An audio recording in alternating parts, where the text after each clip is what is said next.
Right. I'll move on to public comment. Good morning. Evening. Good morning. Good evening. Sorry. Anyone in public would like to comment? Anyone in person? If anyone on Zoom would like to public comment, please use the raised hand icon. There are no raised hands at this time. Okay. Dr. Bradley, the superintendent's report. Good evening, everybody. John, nice to see you. Welcome back. Just want to lead off with a recognition of it is Mental Health Month, and there's a lot of things going on around the district. I just want to recognize these two students, Sarah Genovese and Annie Hardigan. These are two 8th graders, and on their own at the middle school this particular week, they selected a day, and it was a Go Green Day, which is an international color for mental health awareness.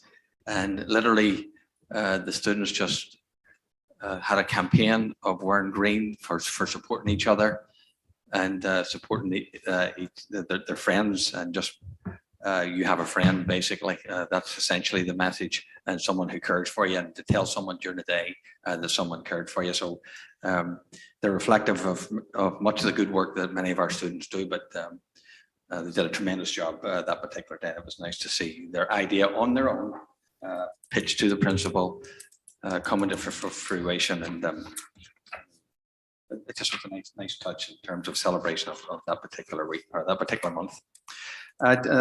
Teacher Appreciation Week is this week, and I'm sure you can reflect back and think of one of your teachers a long time ago for us, but who made a difference in your life. And we thank all of our teachers and give them our appreciation for all the work they've done through the last couple of years, and particularly the work that they do to support our students every single day. And in saying that, this is a special recognition. The Connecticut Science Teachers Association is presenting the Excellence in Middle School Teaching Award for 2022-23 to Lisa Peterson, who is a science teacher over at the middle school.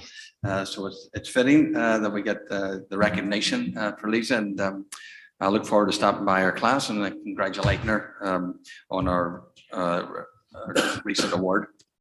Also, the World of 8 Billion, which is a student video contest where middle school and high school students create video topics on either climate change, gender equality, or waste. And today it was announced that our 8th graders, one of our 8th graders won the State of Connecticut 8th grade. Carrie Lamb's video on a pathway to gender equity was chosen out of close to 5,000 videos that were submitted. So we give her congratulations. I look forward to seeing the video. I'll share it with the board as soon as I hear actually view it. Sunday, people know this. It was recorded in the Darien Times as well. The Art of Darkness walk. Since we last spoke, we had that walk, and that was just a tremendous event, thoughtfully planned by the high school administration and the local chapter of suicide prevention. It was over 30,000, I think, that was raised, which is just literally phenomenal. And it was touching that the rain just stayed off for just that wee window of opportunity to get it in. So we thank particularly all our students and community members who came to support it, and our staff who organized it for that particular day. The assistant superintendent search is underway, as you know. We've in an upcoming meeting or so, we will be conducting a board interview for that position. Parent surveys went out from the communication committee. I'm not quite sure. Mark, do we have a sense of how they have come back or not? I didn't. I meant to check with you today, but those went out, and we'll do a similar survey going out to the staff, and that will be used as a data point along with the focus groups in the fall to inform where we are and to help us develop a communications plan. Jeff, you okay, or do you need? Okay, I thought you need something. Okay. The administration, we have submitted a 2022 school security grant. The first part of that grant is for security improvement, just over $1 million. And the second part of that grant is a security multimedia grant application that was submitted in conjunction with the police department. I will share the details with the board, what's actually in those grants in the application. Should we be fortunate, which is maybe unlikely since we haven't been in the past, You don't have to take the grant, but there would be a portion from the state and the majority that we would have to pay. So we'll talk about that if and when we hear back from it, but I'll send the details to the board. The Unified Sports tournaments are coming up in Ludlow. It's Thursday, I believe, May 11th. Tomorrow morning is the second of the meetings of the parent meetings for HHR. That's at 9:30 tomorrow at Homes, and Royal on the 17th at 9 a.m. And again, as the board vice chair said, the budget passed last night at 3.47. We thank the members of the community for the support of education consistently from year to year. I just want to remind people that in the high school auditorium tomorrow evening, Dr. Lisa Demore, The Emotional Lives of Teenagers, Raising Connected, Capable and Compassionate Adolescents. That's sponsored by the Middlesex Parent Association, the High School Parent Association, and Thriving Youth. That will be one in a series of workshops and so on throughout the year here that I say we're presenting, but it's being presented and provided to parents around mental health. And so if you're so inclined, there's the opportunity to participate there. The Middlesex graduation, June 13th at 5 p.m. and the high school is at the 14th at 5 o'clock, Stadium Fields. May 18th is the finance, May 19th policy, 25th is curriculum, and the 26th is communications. And one last announcement I'd like to make on behalf of the board and administration, we'd like to congratulate John on his acceptance. John is accepted at Yale, and I know you'll do really well there, John, and we're very proud of you. And so we'll ask you the board has a gift for you, and maybe you could wear a wee part of it this evening. Oh my gosh. Congratulations.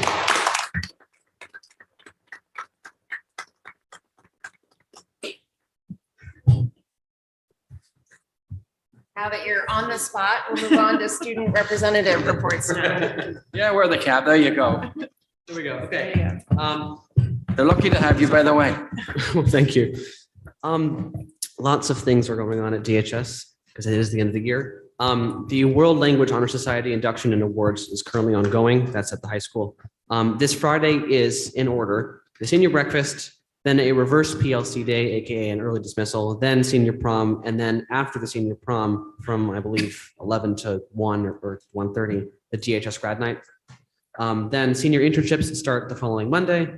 The DHS orchestra band and chorus concerts are on May 15th, 16th, and 17th, respectively.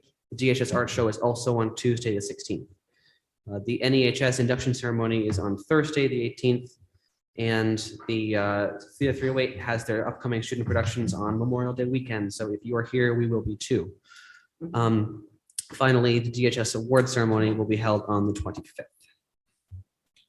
Great. Thank you so much, John, and congratulations. Can I ask John a question? Because I missed something. Did you say that the NHS induction is on the 18th? The NEHS induction is on the 18th. The NHS induction is, I believe, on June 1st. Excellent. Thank you. Seriously, fantastic. Exactly. Calendar issues. All right, we'll move on to the approval of the minutes.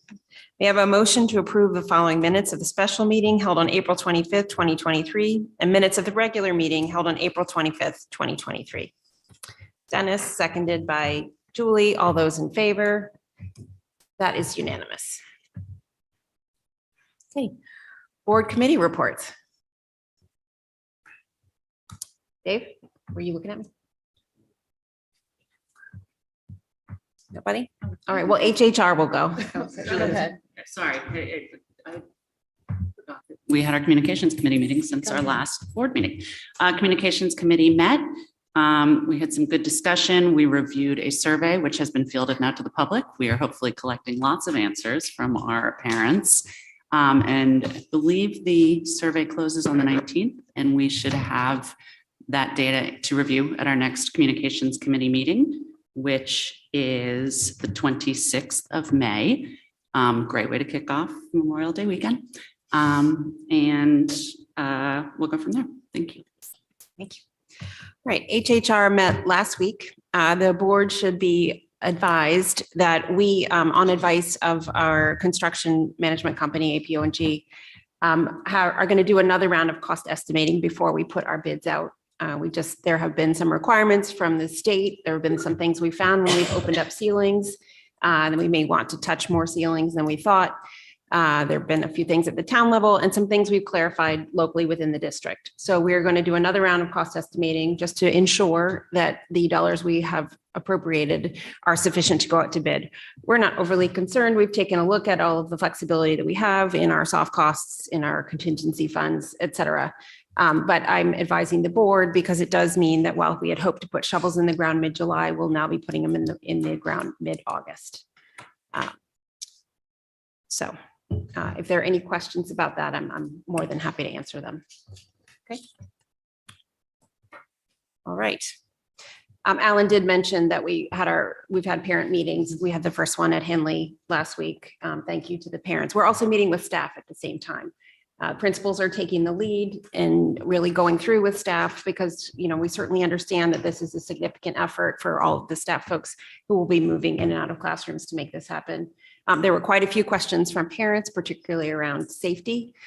We are absolutely aware of safety first and foremost. We are definitely taking measures to ensure that students are isolated from construction activities and that construction activities that would be intrude into the school day, noise-wise or otherwise, would take place, before or after students are in session. So certainly, we're starting from student safety.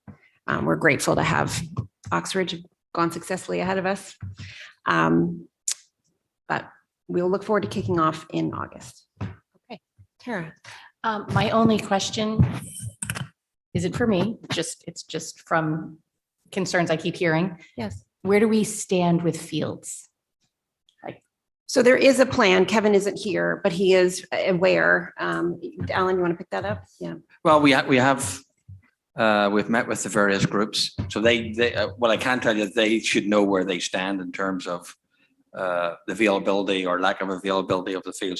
So somebody should not be in limbo at the moment or waiting to hear from us. If they are, I would suggest just get them to give us a call or the business office a call, the maintenance office a call, because we feel as if we know we have a schedule of what's happening and what's not happening and where people can use and can't use for the summer. Okay, and for next year as well, or just for the summer? Well, I think for now it's the summertime, but it may well have now bleeded into next fall. I just have to check the schedule for that. I know Kevin had planned some meetings with fall sports. I'm not totally sure whether they've happened. Okay. But if not, they were meant to be right around this time period. Okay. So I'll double check that. Okay. Yeah. I know that is a big question. in Yeah, town, so. I just seem to get it all the time Yes. and Yes. And we certainly, I think Alan could speak to this. We're certainly doing our very best to accommodate, but we do have multiple fields going offline. right. Right. So, we're scrambling, but we understand there's going to be some pressure on field space. Has the town been looped in? I know there's certain limitations with, what is it called? Highland Farms. Thank you.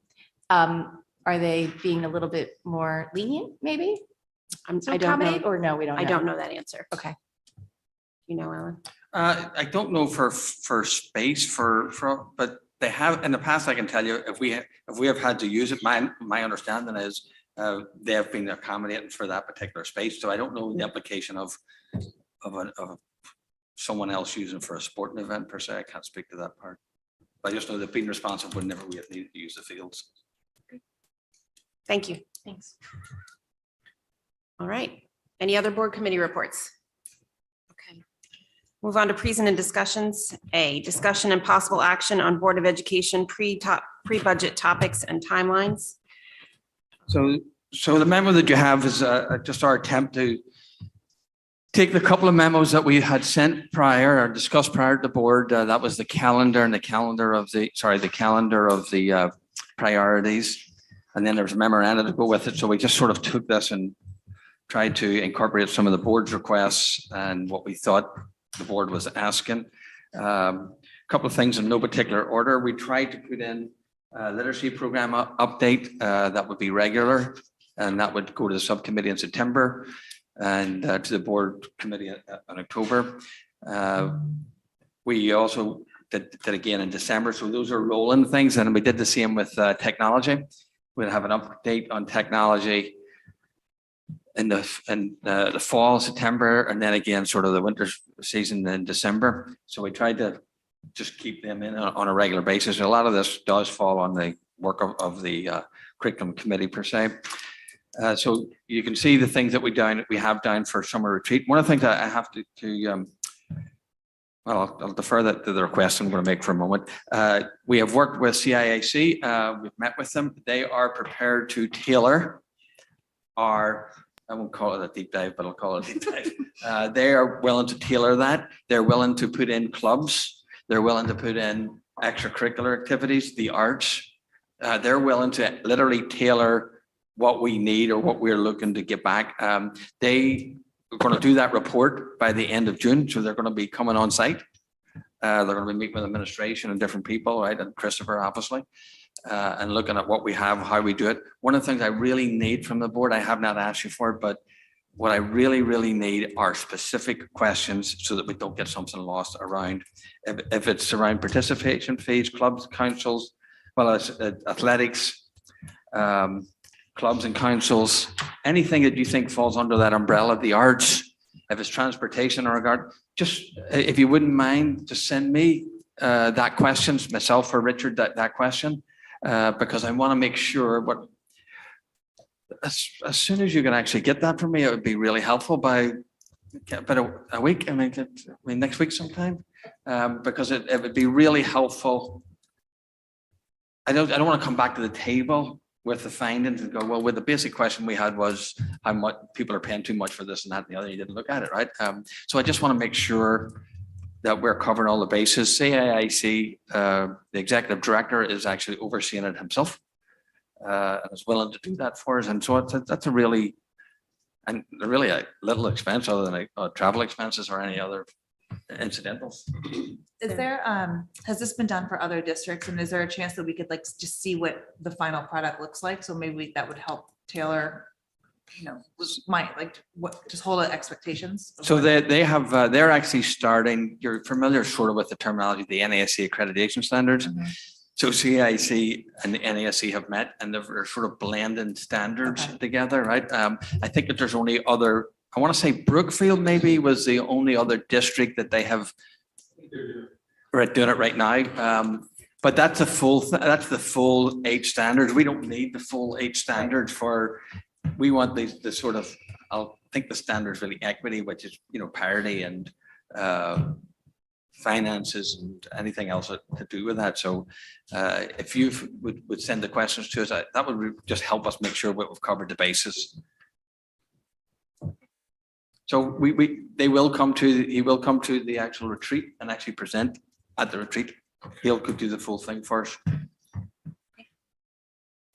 And who will this person be speaking with? Will it be similar to the way we run those focus groups for the, is he speaking to multiple people or just to the AD and to you? In this case, it would be more an eternal. Okay. So that's why I want to make sure you've sort of captured. Right, okay. We're fortunate to actually, I won't say we're fortunate to actually get this done and be able to get it done, but independently and objectively by someone by the end of the school year. And in the meantime, I see you have participation fees. Finance will take participation fees before the retreat. If we can do that, yes. So I think, sorry, like when you and Duke and I sat with Alan talking about this initially, I don't see these, like the finance committee deciding what to do with participation fees at at this initial meeting here, right? The work of the subcommittee is to come up with what work needs to get done. So this is not, if when the public are looking at this saying, oh no, it's not just the finance committee coming up with this. So Right. I think Right. that's an important distinction that the initial questions are coming out of those initial meetings. So department chairs is a good example of that. Curriculum committee will take a look at department chairs in June, and the committee should bat around what are the questions that we want to ask and answer around department chairs and bring that to the board so that the board can have an organized discussion. Mhm. Any other questions about this memo? I would ask for the board's understanding of it being slightly fluid depending on, right, there's just a lot there. Sorry. Alan, is it your plan to work this into the master agenda? Is that sort of what you're thinking? Well, that would be that would be the natural next step. Put these on the master agenda, yes. I just had a quick question. Sure. Sorry. There were two that had a committee assignment that felt odd to me. Aspen and Power School going to curriculum. I didn't quite understand how that works. And also the paraprofessional formula, I believe it was called, yes, going to curriculum. It's kind of, the paraprofessional formula could go to finance, right? Because it's attached to finance, or it's sort of curriculum related a little bit. Mhm. So it could, I'm not really worried too much where it goes in that regard. It just made it, just try to make a distinction between one or two of the committees. Okay. Marge, are you planning to take that more from an instructional point of view or more from a financial point of view? That was our thought, was that we would look at where people use parents. Yeah. It should maybe go to finance at some point to make sure we're not blowing up the. Okay, thank you. Aspen, I don't think were we gonna send that to a subcommittee? I thought we were gonna maybe take that directly to the board, unless there's an instructional reason. to bring If it up. there is no instructional reason, it could fall under communications, because it's a portal for communications. And I don't know if I inadvertently put curriculum instead of communications. Okay, That makes that more makes more sense. sense. Thank you. Thank you. And I was happy to see policy on here for advertising and naming rights. Right, Alan, you have it on for vote. I don't know that we need to, we vote on the, unless you're looking for. I think I said, I think is it possible? possible. It's possible vote, I just put. Yeah, I think- don't think- Yeah, once we get into the master agenda, then we'll vote on that. Okay. Great. With that, I'll move on to discussion and possible action on fiscal year 24 budget modifications to reconcile to an appropriation of $114,448,824 million. Rich. So as was mentioned earlier, the RTM did approve the Board of Education's budget. It was approved at $114,448,824. There was a slight modification between when the Board of Ed approved their budget in February and what ultimately got approved last night, and that change was $100,426, and it is associated with an adjustment to excess costs that, had we known that adjustment, would have been factored into the education budget. However, the only body in town that has line item authority is the Board of Education, so technically you do have to approve that line item change in your budget. So the recommendation is to increase excess cost revenue, which is account 143002 in RC 24 by $100,426. And then that would get you to your budget, your total budget of $414,824. Are there any questions about that? Okay.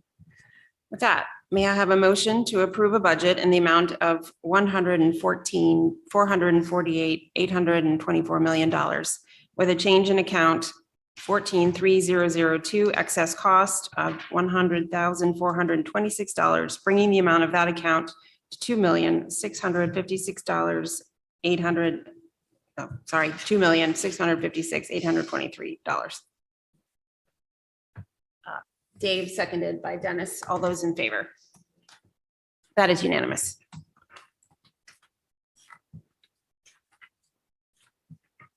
Okay. I'll move on to further discussion and possible action on proposed revisions to Board of Education policies. This is a second reading of 8 modified policies and 1 new policy. We presented this in the policy subcommittee meetings about 3-4 weeks ago. I have not heard any comments since our first reading last week. Marge, I don't know if you have heard anything. So I don't know if anyone has any comment at this time, but it is the second reading, so I don't know if the board would be interested in taking action at this time. We're ready to vote? Okay. May I have a motion to approve the proposed board policy revisions and new board policy 4450 policy regarding employees in section 504 of the Rehabilitation Act of 1973 and Title II of the Americans with Disabilities Act of 1990. Tara, seconded by Sarah. All those in favor? Unanimous. Thank you very much, and thank you to the policy committee. Okay.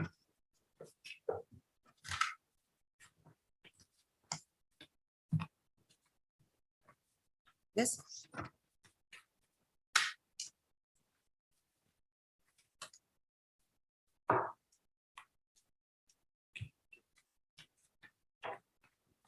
All right, personnel report, March, please. So other than the two retirements, all but one of the other resignations are because those people were in one-year positions and the position is over.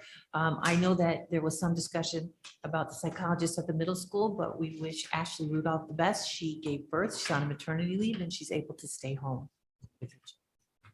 Thank you very much. Any questions about the personnel report? That will move to public comment, please, Michelle. Good evening. Anyone in person would like to participate? If anyone online would like to participate in public comment, please use your raised hand option. There are no raised hands at this time. Okay.